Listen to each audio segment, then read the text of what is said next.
આપનો પરિચય? મારું નામ ગોરેચા રાજન હિતેશભાઈ. વિદેશભાઈ, આપણા ઘરે ઘટના બની છે, શું છે વિદેશ? ઘટનામાં એવું છે કે અમુક લુખ્ખા તત્વો છે જે મારી પાસે ખંડણીની અવારનવાર માંગણી કર્યા રાખે છે.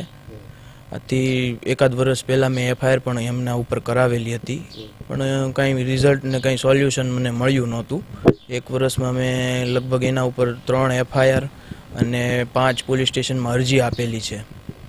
તો આ કોઈ અજાણ્યા વ્યક્તિ છે કે તમે એને ઓળખો છો? ના, અમે ઓળખીએ છીએ. આમાં પહેલા નંબર પર છે હેમાંગ વિજયભાઈ મકવાણા, પછી જાવેદ કુરેશી અને વિજયભાઈ જીગાભાઈ મકવાણા અને 2-3 અજાણ્યા શખ્સો છે.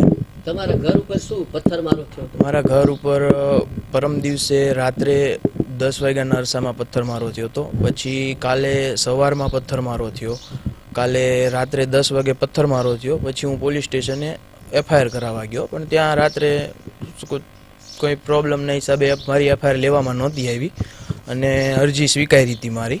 જેવો હું રાત્રે 12 વાગે અરજી દઈને ઘરે આવ્યો, ત્યાં રાત્રે પાછો 4-5 અજાણ્યા શખ્સો દ્વારા આવીને પથ્થરમારો કરવામાં આવ્યો. અને મારા રાત્રે 10 વાગે મારા ભાવનગર રોડ સાઈડ ઉપર જઈને આ લોકો મને ફોન કરીને એમ કહે છે કે તારે મને ખંડણી તો આપવી પડશે, જો તું નહીં આપે તો અમે તને મારી નાખશું ને અમે તારું કામ તું કાલથી ચાલુ ન કરીશ, જો કામ ચાલુ કરીશ તો તને અને તારા પિતાને પણ મારી નાખવામાં આવશે. આપને જો ન્યાય નહીં મળે તો શું?